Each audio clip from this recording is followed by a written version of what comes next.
In December 1971, a stranded unit of just 120 Indian soldiers manipulated time to completely stall an invading armored force of 2,800 troops. At the time, India had concentrated its offensive forces almost entirely on its eastern border, leaving the western frontier with Pakistan defended by little more than a skeleton crew. That gap in the line left a handful of outposts completely exposed.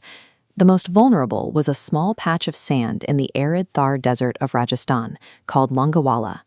Holding this remote, desolate outpost was Major Kuldeep Singh Chandpuri and a mere 120 soldiers from the Punjab regiment. Pakistani intelligence identified this specific weakness in the border defense. On the evening of December 3rd, they sent Brigadier Tariq Mir with a massive strike force, 2,800 soldiers and an entire regiment of heavy tanks, straight for the post. The strategy relied on a specific tactical window. Once the sun went down, the Indian Air Force's Hunter fighter jets were grounded. They could not fly in the dark to defend the post. Advised to retreat from a 20-1 disadvantage, Major Chandpuri refused. He knew his objective was not to win a traditional firefight against a tank division, but simply to survive until the sun came up. Against an armored regiment, Chandpuri's men had 0 heavy artillery, a single jeep, and exactly 3 active landmines. They took these explosives and buried them at a narrow desert choke point directly in the enemy's path. To supplement them, they turned to ordinary household objects, 3-tiered metal lynch boxes, known as tiffins. Working in pitch black, soldiers scurried across the open desert, burying hundreds of these tiffins under the sand to mimic a massive minefield.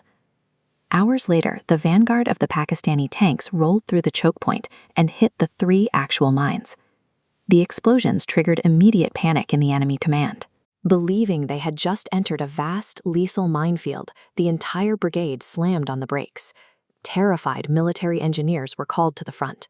Inch by inch, they spent 6 hours painstakingly digging up metal lunchboxes filled with sand and stones, paralyzing the entire invasion. This schematic reveals how Major Chandpuri capitalized on that stall. While the tanks were stopped by the fake mines, he stretched his 120 men extremely thin across a 2-kilometer defensive line. Solitary soldiers sprinted through the darkness within the trenches, firing from constantly shifting positions. In the pitch black, this relentless barrage created an auditory illusion. The Pakistani forces believed they were pinned down by a massive, heavily fortified battalion. By weaponizing the darkness and playing on the enemy's fear of the unknown, an outnumbered unit successfully froze an entire army in place. By 3 in the morning, the Pakistani engineers finally realized they had been digging up lunchboxes. But the realization came too late. The sky was already beginning to lighten. With the sunrise, the Indian Air Force's Hunter jets finally took flight and arrived over Longewala. Because of the 6-hour delay, the Pakistani Armored Brigade was still tightly grouped together, sitting completely exposed in the bright desert daylight.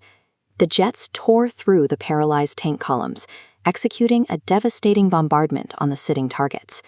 The surviving Pakistani forces broke rank and fled, leaving a graveyard of destroyed equipment abandoned in the sand. Out of the 120 soldiers who faced down a force of 2,800, Longewala was secured with the loss of only 2 Indian soldiers. Longewala remains a case study in using psychology and terrain to neutralize a massive resource gap. Major Chandpuri didn't need to defeat the invasion on the ground. He just had to control the clock until the sun came up.